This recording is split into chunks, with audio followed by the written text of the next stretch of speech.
is broken. The Philadelphia Eagles have broken him. I heard Carson Wentz say, I'm not the type to worry about, look over my shoulder. He should. Let it drive you to be better. Mama pray for me, she better pray for whoever in my way. Go crazy. You do have a guy in Jalen Hurts that you have confidence in. You start him this week against the Saints, and then you see where it goes from there. And what Doug Peterson and the Philadelphia Eagles have to do is take action and start Jalen Hurts. Does this mean Carson Wentz history is over in Philly? Possibly. The question is, what does that mean for 2021? Go crazy, crazy, crazy, crazy, crazy, crazy. And that is the question Mike Greenberg just asked. That's a good one. This year apparently seems shot in some ways. They do have to figure out what they're going to do even this coming Sunday with Jalen Hurts and Carson Wentz. Never mentioned or never mind.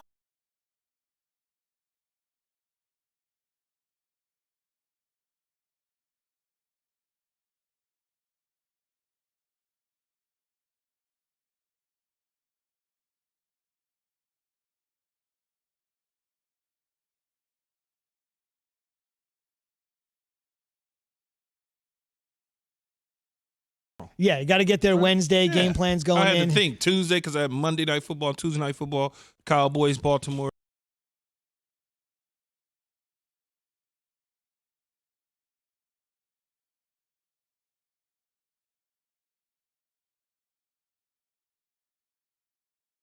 Up until kickoff. Right. Make the DC prep for both guys. Even though, in college, is it going to be Trevor Lawrence or some? No, I think we'll prep for Trevor Lawrence. I think that's probably the way we should probably go. This is Keyshawn, J. Will, and Zubin coming to you live from above the Heineken River Deck at Pier 17. Again, more on Doug Peterson and the Kelly Green Eagles in just a bit. But this is the gangrene New York Jets we'll start with our ESPN NFL insider, Dan Graziano, who joins us this morning on the Shell Pennzoil Performance Line. Dan, good morning. A few minutes ago, the fellas reeled off who they thought might be in the mix to get this head coaching job if and when it becomes open. I don't want to fire a guy that hasn't been fired yet, but I think we kind of know what direction this is going. I don't think Did I'm going out Dan's on a limb face? What a great face, Dan. Still employed at the moment at 7:02 a.m. Eastern time on Tuesday. I give you permission. Who could be in the mix here? Who could be in the mix here for the Jets once this Adam Gase tenure is over? Look, you hear a lot of the similar names that you've heard in years past in terms of Eric Bieniemy. Brian Daboll in Buffalo is put a nice little audition tape together last night.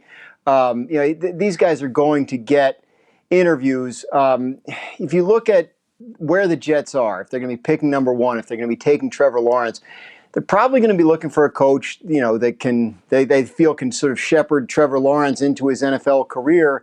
And that probably means an offensive guy, even though it's not the best idea to approach your coaching situation that way. Do we want offense? Do we want defense? You want actually someone who's a leader that can maybe even delegate that responsibility. But look, there are Jim Harbaugh rumors that bubble up around the Jets. Jim Harbaugh rumors every year this time. We still don't know what he wants to do. He's an interesting guy for NFL teams if he decides he wants to go back into the pros because his record as an NFL head coach was outstanding. And I think there are people that want to see if he could pull that off again. And then I found it really interesting. Our Jets reporter, Rich Cimini, in his Sunday notebook this week, a couple days ago, raised the possibility that they would pursue Doug Peterson if the Eagles decided to move on from him or if they could work out a trade.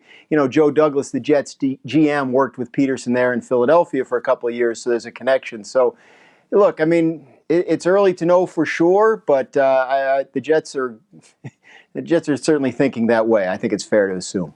Dan, let me ask you this, though, not just for me, but also for the Philadelphia Eagle fans, and you've been covering this thing from day one. What the hell happened to the Eagles this year?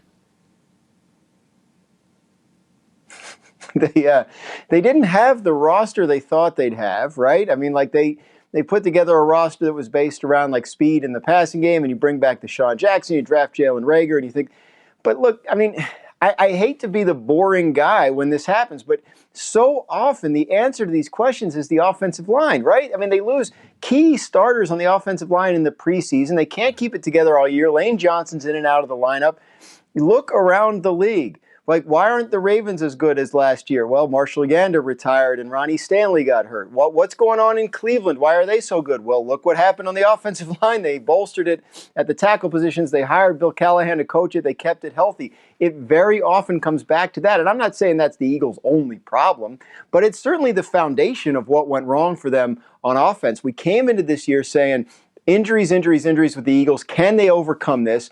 If they do, it's because the head coach and the quarterback delivered on a high level, and neither one of them did. So they had a big challenge coming into this year in terms of their injuries. They did not have a big challenge in terms of the division. They could be 6-6 right now and be in first place. So that wasn't that difficult. But it's been a disappointing year in those two key spots for the Eagles, head coach and quarterback, where they thought they were solid. You have a very successful column that you dive into every single weekend or every single week, overreaction, and you said that the Giants in making the playoffs, that they would be a tough out. Why is that? I think I'm going to add Washington now after yesterday and say whoever the NFC East champion is, right? Like we've been making fun of this division all year and with good reason, but the Giants just went into Seattle and won. Washington just went into Pittsburgh and won.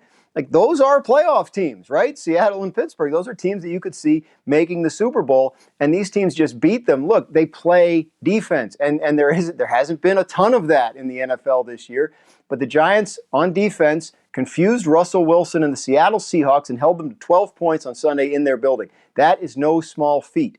And look, I'm not saying these are world beaters. I don't expect an 07 or 2011 style Giants Super Bowl run out of this group. I think they're still putting it together in terms of their long-term prospects. But I don't think they're going to be an enjoyable team to play come January. And I think you saw that on Sunday, and it's because they come in with a plan, they execute it, the players are buying into what the coaching staff is selling, and they're feeling very good about themselves. Look, we see hot teams make noise in the playoffs, even if they aren't necessarily the best teams. Giants have won 4 in a row. If they keep this going and they go into the playoffs hot, yeah, I mean, how could you say they can't upset a team like Seattle with a home playoff game in the first round when they just went in there to Seattle? When Seattle's in a tight division race, it's not like they took them lightly and won the game. I think it's interesting to see these teams develop as possibly legit problems for the big teams come January.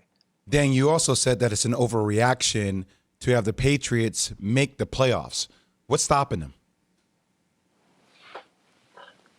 Math. I mean, they're 6-6, right? And the Colts right now, I think the Colts are the 7th seed in the AFC. They're 8-4. So you got to make up 2 games, and you got 4 games left. And there are other teams in between you and the Colts. So I just think it's too tough a hill to climb right now in terms of the standings.